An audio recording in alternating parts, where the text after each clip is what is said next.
Assalamualaikum warahmatullahi wabarakatuh. Perkenalkan, kami dari kelompok 8 akan membahas materi tentang pajak pertambahan nilai atau PPN. Tugas ini dibuat untuk memenuhi tugas mata kuliah perpajakan dasar.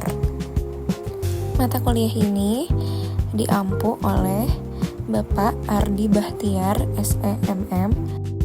Kelompok 8 beranggotakan Fitri Ardianti Salsabila, Nanda Kardila, dan Ridatul Aulia. Berikut adalah materinya.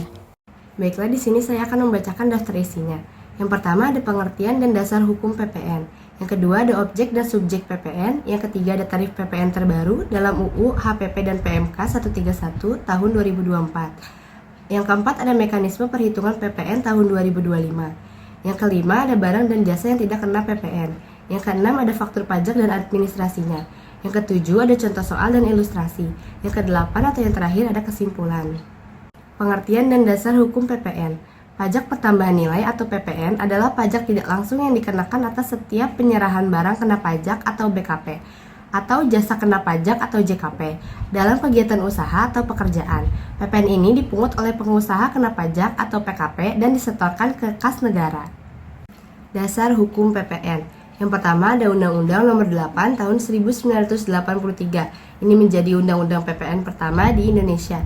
Yang kedua ada Undang-Undang Nomor 11 Tahun 1994. Ini menjadi perubahan pertama atas Undang-Undang PPN dari tahun 1983. Yang ketiga ada Undang-Undang Nomor 18 Tahun 2000. Ini menjadi perubahan yang kedua. Yang keempat ada Undang-Undang Nomor 42 Tahun 2009. Ini menjadi perubahan ketiga atas UU PPN dan PPN BM. Yang kelima ada Undang-Undang Nomor 7 Tahun 2021 atau Undang-Undang HPP. Undang-Undang HPP menjadi regulasi yang terbaru. Yang keenam ada PMK Nomor 131 Tahun 2024. Ini peraturan turunan Undang-Undang HPP. Selanjutnya ada objek dan subjek PPN. Objek apa saja yang dikenakan PPN? Berdasarkan pasal 4 Undang-Undang PPN yang telah diperbarui oleh Undang-Undang HPP, PPN dikenakan atas kegiatan-kegiatan berikut. Yang pertama, penyerahan barang kena pajak di dalam daerah pabean yang dilakukan oleh pengusaha kena pajak. Misalnya, penjual menyerahkan barang kepada pembeli dalam wilayah Indonesia. Yang kedua, impor barang kena pajak. Setiap barang yang masuk ke Indonesia dari luar negeri dikenakan PPN impor, tanpa memandang apakah importer adalah PKP atau bukan. Yang ketiga, penyerahan jasa kena pajak di dalam daerah pabean yang dilakukan oleh PKP, mencakup berbagai layanan seperti jasa konstruksi, konsultasi, hiburan, dan lain-lain. Yang keempat, pemanfaatan barang kena pajak tidak terwujud dari luar daerah pabean di dalam daerah pabean. Contohnya, penggunaan lisensi perangkat lunak dari perusahaan luar negeri. Yang kelima, pemanfaatan jasa kena pajak dari luar daerah pabean di dalam daerah pabean. Misalnya, penggunaan jasa cloud computing atau streaming dari platform digital asing. Yang keenam, ada ekspor barang kena pajak berwujud maupun tidak berwujud oleh PKP. Dikenakan PPN dengan tarif 0% sebagai insentif daya saing ekspor. Yang ketujuh, ekspor jasa kena pajak oleh PKP. Serupa dengan ekspor BKP, tarif PPN yang dikenakan adalah 0%. Selanjutnya ada subjek PPN. Dalam mekanisme PPN, terdapat beberapa pihak yang memiliki peran dan kewajiban berbeda. Yang pertama ada pengusaha kena pajak atau PKP. PKP adalah pengusaha yang melakukan penyerahan BKP atau JKP yang dikenai PPN dan memiliki kewajiban untuk mendaftar, memungut, menyetor, dan melaporkan PPN. Secara umum, pengusaha wajib menjadi PKP apabila omset usahanya dalam 1 tahun telah mencapai 4.800.000.000 rupiah. Pengusaha dengan omset di bawah batas tersebut dikategorikan sebagai pengusaha kecil dan tidak diwajibkan menjadi PKP, meskipun tetap boleh memilih untuk dikukuhkan sebagai PKP secara sukarela. Yang kedua ada pemungut PPN. Pemungut PPN adalah badan-badan tertentu yang ditunjuk oleh pemerintah untuk memungut, menyetor, dan melaporkan PPN dari rekanan PKP. Pemungut PPN meliputi bendahara pemerintah, instansi pemerintah pusat dan daerah, badan usaha milik negara, dan kontraktor atau pemerintah kuasa atau izin di bidang pertambangan. Mekanisme ini memastikan PPN atas penggandaan barang dan jasa pemerintah tersalurkan langsung ke kas negara. Yang ketiga ada konsumen akhir. Meski tidak memiliki kewajiban administrasi perpajakan dalam konteks PPN, konsumen akhir adalah pihak yang secara ekonomis menanggung beban PPN. Ketika membeli barang atau jasa dari PKP, harga yang dibayarkan sudah termasuk PPN yang dipungut oleh PKP tersebut. Konsumen akhir tidak bisa mengkreditkan PPN yang telah dibayarkan karena mereka bukan bagian dari rantai produksi. Yang keempat ada importir.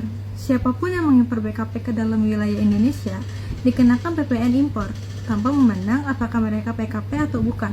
PPN impor dipungut bersamaan dengan bea masuk melalui Direktorat Jenderal Bea dan Cukai. Jika importer adalah PKP, PPN impor tersebut dapat dikreditkan sebagai pajak masukan. Kita akan membahas perjalanan tarif PPN di Indonesia. Tarif PPN di Indonesia mengalami beberapa perubahan. Sebelum April tahun 2022, tarif PPN berada di 10%. Setelah April 2022, tarif PPN meningkat 1% menjadi 11%. Selanjutnya, berdasarkan ketentuan terbaru tahun 2025, tarif PPN meningkat 1% menjadi 12%. Namun, perlu diperhatikan bahwa tarif 12% ini tidak berlaku untuk seluruh barang dan jasa. Untuk barang dan jasa non-mewah yang umumnya dikonsumsi oleh masyarakat, pemerintah menetapkan mekanisme tarif efektif sehingga beban PPN tetap setara di 11%.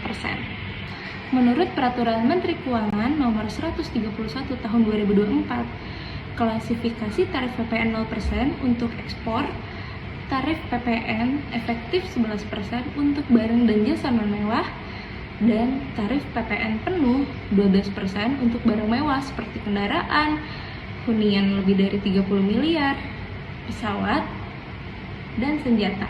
Mekanisme perhitungan PPN di tahun 2025. Yang pertama, barang dan jasa yang non-mewah. Rumusnya, PPN sama dengan 12% dikali 11 dibagi 12 dikali harga jualnya, sama dengan tarif efektifnya 11% dikali harga jual.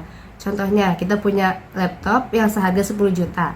DPP nilai lainnya 11 dibagi 12 dikali 10 juta, sama dengan totalnya 9.166.667 perak. Lalu PPN terutangnya 12% dikali 9.166.667 perak, sama dengan totalnya 1.100.000. Harga total yang ditanggung konsumen adalah harga satu laptop seharga 10 juta ditambah PPN terutangnya yaitu 1.100.000. Totalnya semua adalah 11.100.000. Yang kedua, untuk barang mewah atau PPN BM. Rumusnya, PPN sama dengan 12% dikali harga jual. Ini berlaku penuh sejak 1 Februari di tahun 2025. Contohnya, kita punya mobil mewah seharga 500 juta, PPN terhutangnya 12% dikali 500 juta sama dengan 60 juta. Lalu PPN BM-nya misalnya 20% sama dengan 20% dikali 500 juta yaitu 100 juta.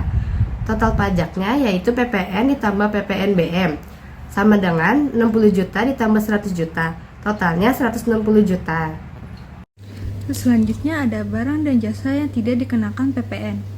Tidak semua barang dan jasa yang beredar di Indonesia dikenakan PPN. Pemerintah mengecualikan sejumlah barang dan jasa dari pengenaan PPN dengan pertimbangan keadilan sosial, perlindungan masyarakat berpenghasilan rendah, dan dukungan terhadap sektor-sektor strategis. Pengecualian ini sebelumnya dikenal dengan istilah negative list dalam Undang-Undang PPN lama. Namun, dalam Undang-Undang HPP, pengaturannya diubah menjadi barang dan jasa yang dibebaskan dari pengenaan PPN secara terbatas. Perubahan ini penting secara teknis karena barang yang dibebaskan memiliki perlakuan berbeda dengan barang yang bukan objek PPN. Pada barang yang dibebaskan, PKP tetap dikenakan PPN atas inputnya atau pajak masukan, namun tidak dapat mengkreditkan pajak masukan tersebut. Ini berbeda dengan BKP yang dikenakan tarif 0% atau ekspor, di mana pajak masukan dapat dikreditkan. Kategori barang dan jasa yang dikecualikan dari PPN. Yang pertama, barang kebutuhan pokok.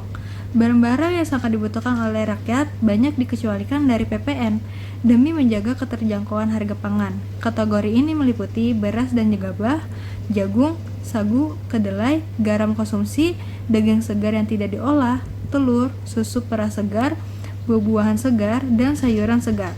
Pengecualian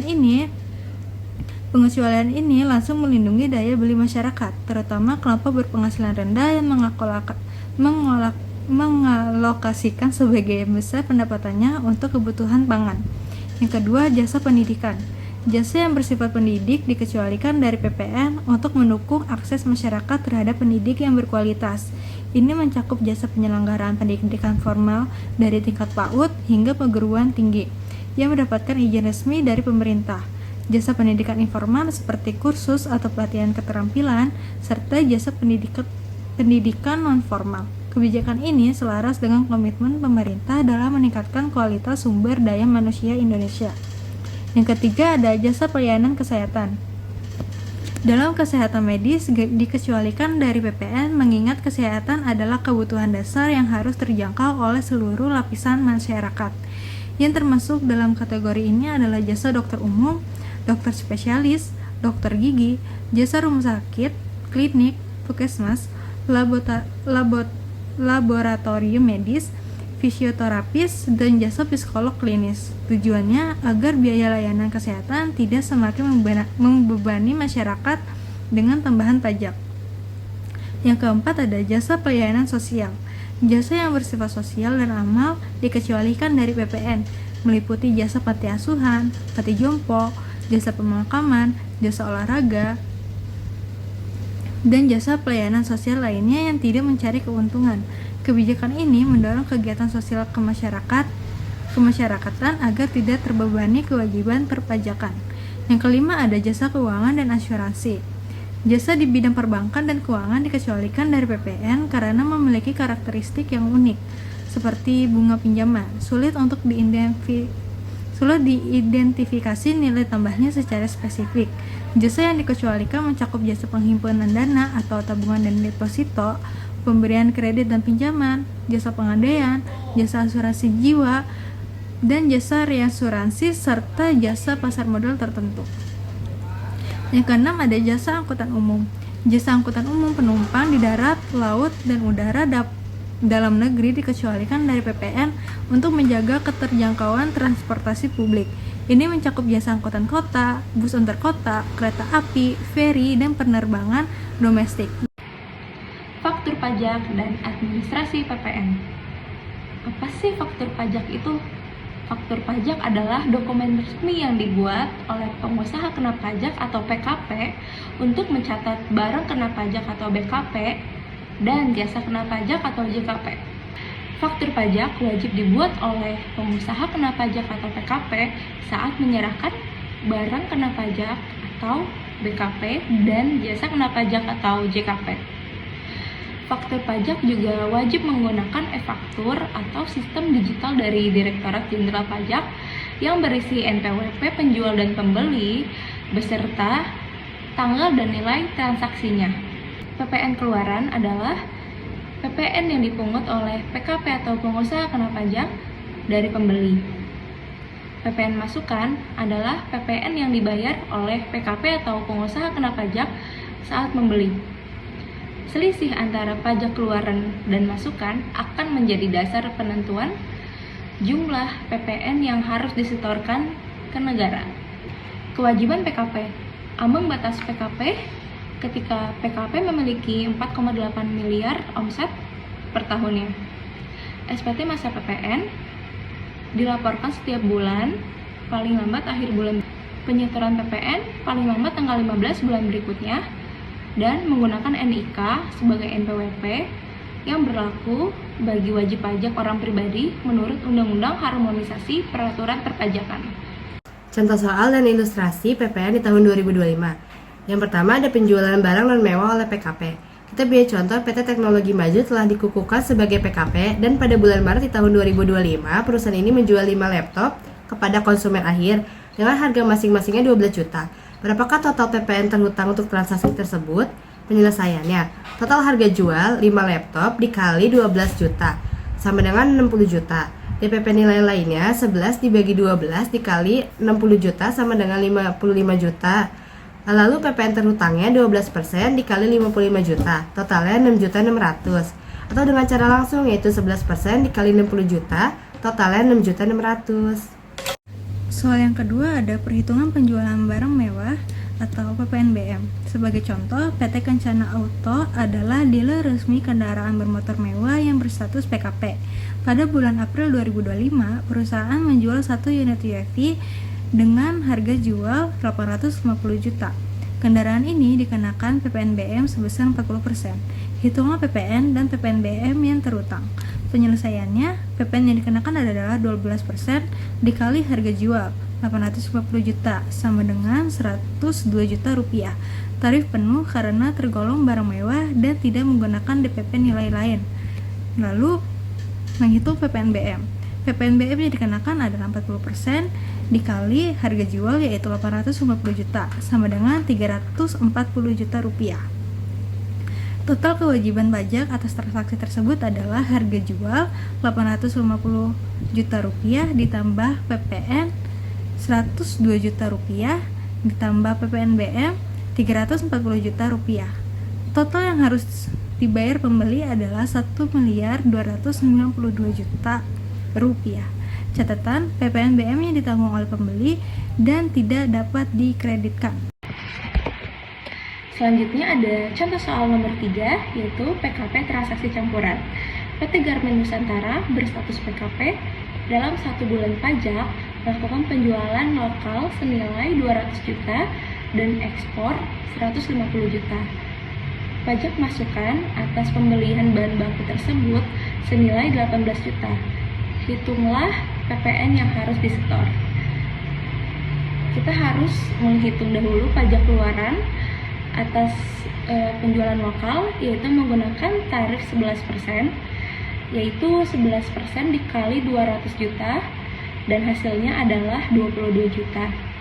Lalu pajak keluaran atas ekspor menggunakan tarif 0%, yaitu 0% dikali 150 juta dan hasilnya adalah 0. Keduanya dijumlahkan 22 juta ditambah 0, hasilnya 22 juta. Lalu pajak keluaran tersebut dikurangi oleh pajak masukan yang jumlahnya adalah 18 juta. Jadi 22 juta dikurangi 18 juta adalah 4 juta. Kesimpulan presentasi dari kelompok kami. Yang pertama, PPN adalah pajak tidak langsung atas penyerahan BKP dan JKP, dipungut oleh PKP dan setorkan ke negara. Yang kedua, berdasarkan Undang-Undang HPP Nomor 7 Tahun 2021, tarif PPN naik dari 10% menjadi 11% pada April tahun 2022, lalu menjadi 12% pada Januari tahun 2025. Yang ketiga, berdasarkan PMK 131 tahun 2024, PPN 12% penuh hanya untuk barang mewah. Barang jasa biasa tetap efektif di 11%. Yang keempat, ekspor BKP dan JKP dikenakan tarif 0% untuk mendukung daya saing produk di Indonesia di pasar global. Yang kelima, PKP wajib membuat e-faktur, melakukan SPT masa PPN setiap bulan, dan menyetor selisih pajak keluaran dan pajak masukan.